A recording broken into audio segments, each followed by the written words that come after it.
Bienvenue dans les cuisines du Jardin du Quai à l'Isle-sur-la-Sorgue. Je m'appelle Jérémy Fontain et aujourd'hui on va faire une recette autour du pigeon. Pigeon rôti avec ses abattis, quelques cèpes, spirales de pommes de terre, potimarron, un petit jus corsé. Et donc pour accompagner ce plat, j'ai choisi plus particulièrement un Côtes-du-Rhône, un rasto de la maison Augier, qui devrait très bien accompagner ce plat. Donc l'appellation Rasto est un cru méridional des Côtes-du-Rhône, situé en Vaucluse. Il produit exclusivement des vins rouges avec pour cépage principal le Grenache. Ce cépage roi du vignoble Rasto est parfaitement adapté au terroir et à ses coteaux bien exposés, qui nous apportent puissance et générosité sur les vins. Donc pour préparer cette recette de pigeon rôti et ses abattis, nous aurons besoin de jus de veau, de vin rouge, d'un potimarron, de persil frais, d'un oignon, de grosses pommes de terre Mona Lisa si possible, de cèpes bouchons frais, d'ail, romarin, thym et bien sûr d'un joli pigeon fermier élevé au grain si possible. On va démarrer par le pigeon. On va brûler ces dernières plumes qui restent à l'aide d'un chalumeau ou d'un brûleur si on a un brûleur à la maison sur le feu vif. Hop. On va essayer de ne pas le cuire tout de suite. Voilà. Et là, on va démarrer par le levage des cuisses, sans oublier le petit solilès ici.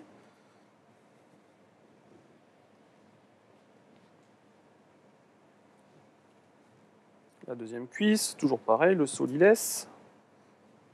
On va retirer le bout d'aile ici. On ne le jette pas, bien sûr, on va s'en servir pour le fond. On va faire un petit fond brun pour agrémenter notre plat. On va couper le cou là au niveau des filets et puis au niveau de la tête. Cette partie-là, on la jettera. Celle-là, on la garde toujours pour le fond brun. On retire les ailes. Donc là, on va retirer les filets maintenant. Les filets, c'est comme un poulet, c'est pareil. Là, on va suivre le petit os de la poitrine. Délicatement, on va inciser le long de chaque côté, voilà, jusqu'au bréchet. Et ensuite, on suit l'os toujours jusqu'à l'articulation de l'aile. C'est pas très compliqué, il suffit d'avoir un petit couteau d'office qui coupe bien. Et puis ça se fait quasiment tout seul. Voilà. Là, hop. Ce qu'il faut éviter aussi, c'est d'avoir les mains pleines de sang, parce que si on met du sang sur la peau au moment de la cuisson, la peau va être toute noire, toute grillée, et c'est moins joli. Donc tout ça, on le réserve sur une assiette. Là, on passe aux choses un petit peu moins sympathiques, mais il faut le faire quand même. On va garder le foie et le cœur. Pourquoi? Pour faire une petite brochette d'abats, comme on l'a dit en énoncé, on va cuire les abats du pigeon. Ensuite, on retire tout ce qui est intestin. On garde la carcasse pour notre fond. On la casse. Et ça, on va faire notre petit fond avec. Donc, après l'épilation, bien sûr, un petit peu de manicure pour notre pigeon. Ça, c'est tout simplement pour la présentation. On va brûler cette partie-là, puis on va retirer la peau. Ce sera bien plus joli. Voilà, on le brûle jusqu'à l'articulation, là. On retire cet excédent de peau sur la pâte pour la mettre à nu, tout simplement. Voilà, c'est plus propre. Pour les cuissons sous vide, des cuisses et des ailes. Donc ça va nous permettre de les confire. On peut demander à notre boucher de le faire, ça, si on n'a pas de machine sous vide à la maison. Si on a un boucher sympa, il peut le faire. Sel, poivre légèrement, et puis on part le mettre sous vide. On peut le mettre à cuire dans une casserole d'eau. Comme je vous l'ai dit, 1h30, 2 heures, gentiment.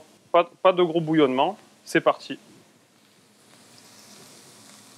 Pour démarrer le fond brun de pigeon avec notre carcasse et nos petits os qu'on a gardés, on va tailler une petite garniture aromatique. Donc carottes, oignons. On utilisera quelques queues de persil également. Une tête d'ail, du romarin et du thym. Une tête d'ail, coupée en deux. Quelques queues de persil. Une branche de romarin, quelques branches de thym, Et on y va, on peut démarrer notre coloration de carcasse. Donc, casserole bien chaude avec un petit peu d'huile d'arachide au fond. Voilà. Et là, sur le feu vif, on va faire colorer tout ça. Donc on colore bien sur toutes les faces, que ce soit bien doré. Puis voilà, tous ces sucres-là qui sont au fond, là, que je vous montre avec la spatule, tous ces sucres-là, c'est ce qui va apporter le goût au fond brun. Hein. On va pouvoir ajouter notre garniture aromatique. Donc on commence par les oignons et carottes.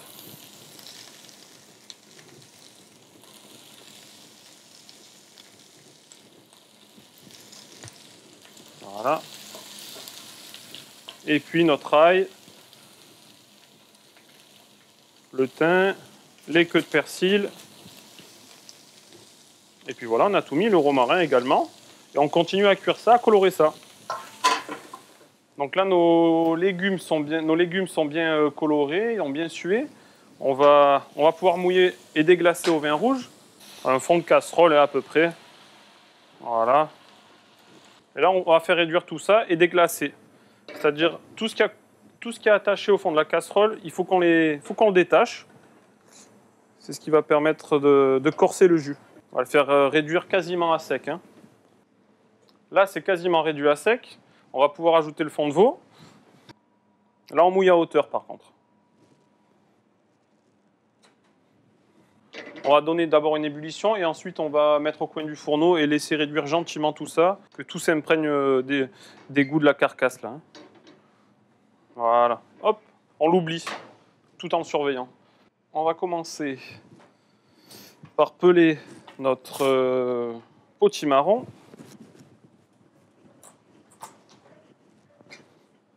Donc on épépine tout ça. Et ensuite, à l'économe, on va le peler.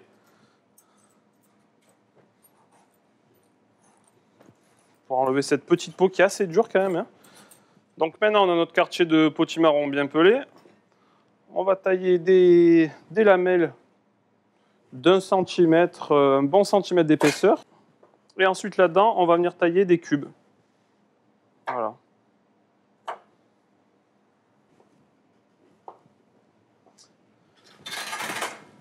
Ces cubes-là, on va les disposer dans un petit plat à gratin.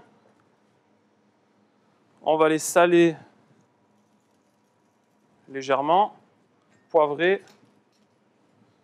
Là, du beurre par-dessus.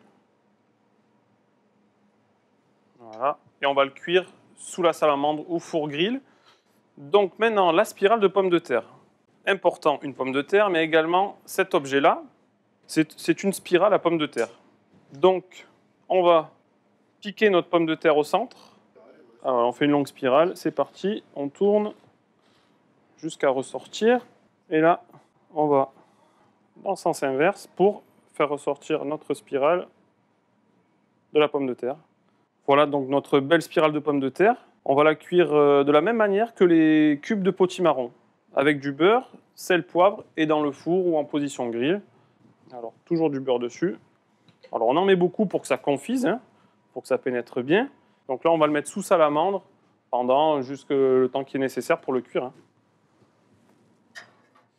Donc pour la cuisson des cèpes, tout simplement de jolis cèpes pas véreux, hein, on les a nettoyés préalablement. On les coupe en deux. Puis on va les marquer simplement à l'huile d'olive d'un côté. Et puis pareil, on les terminera à la salamandre ou au four juste avant l'envoi pour leur remettre un petit coup de chaud. Donc on les retourne pour vérifier la coloration. Donc là, il faut les surveiller, nos spirales de pommes de terre et nos cubes. Voilà. On les arrose fréquemment pour les nourrir. Là, ils ont pris une belle coloration. Ça a réduit, comme on peut le voir, hein, c'est normal. Voilà, on va ajouter nos cèpes ici pour les maintenir au chaud. Notre jus est cuit là maintenant, il est assez réduit. On va pouvoir le sortir de la casserole. On va le passer au chinois pour ne pas avoir trop de morceaux d'os. On ne sait jamais ce qu'il peut y avoir. Donc on le passe comme ça là. Hop. Maintenant, ça fait 2 heures que nos cuisses et ailes sont en train de confire au sous-vide. On va les sortir de la poche sous-vide et vous allez voir comment elles sont devenues. Donc voilà, Regardez comment c'est confit. Ça, on va le faire légèrement griller dans la poêle tout à l'heure quand on va cuire nos filets de pigeons, en même temps que nos petits abats, vous allez voir. On va cuire nos filets de pigeons ainsi que nos abats dans une poêle avec un petit peu d'huile d'olive au fond.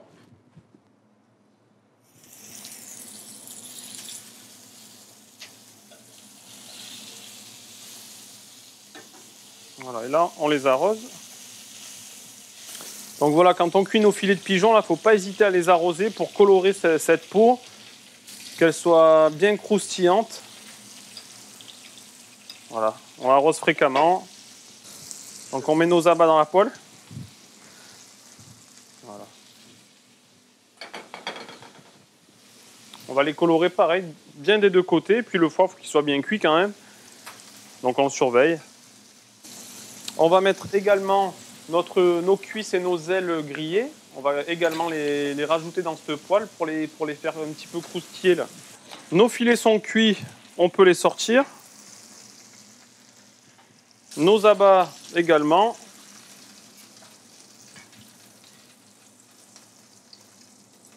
Et puis voilà, nos ailes et nos cuisses également, elles ont pris une petite coloration.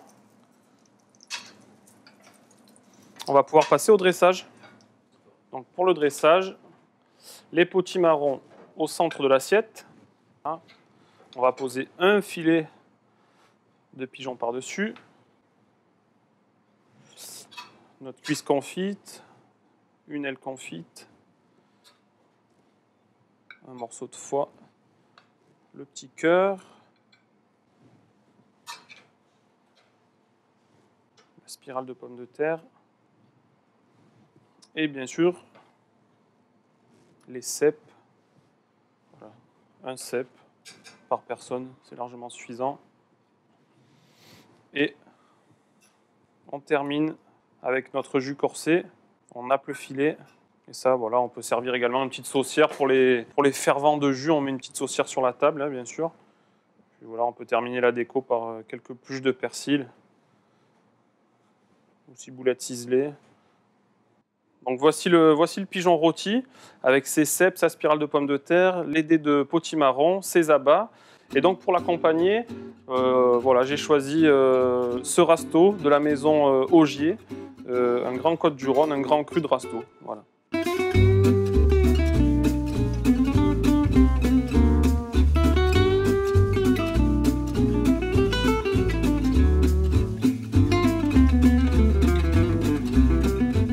Installé à Châteauneuf-du-Pape depuis 150 ans, Augier travaille à la mise en lumière et à la protection des terroirs de la vallée du Rhône. Leur ambition est de faire vivre au plus grand nombre l'expérience vallée du Rhône au travers de ses vins et du partage de l'art de vivre rhodanien. Ample et fruité, avec des tanins très soyeux qui lui donnent toute sa générosité et il va très bien accompagner ce plat.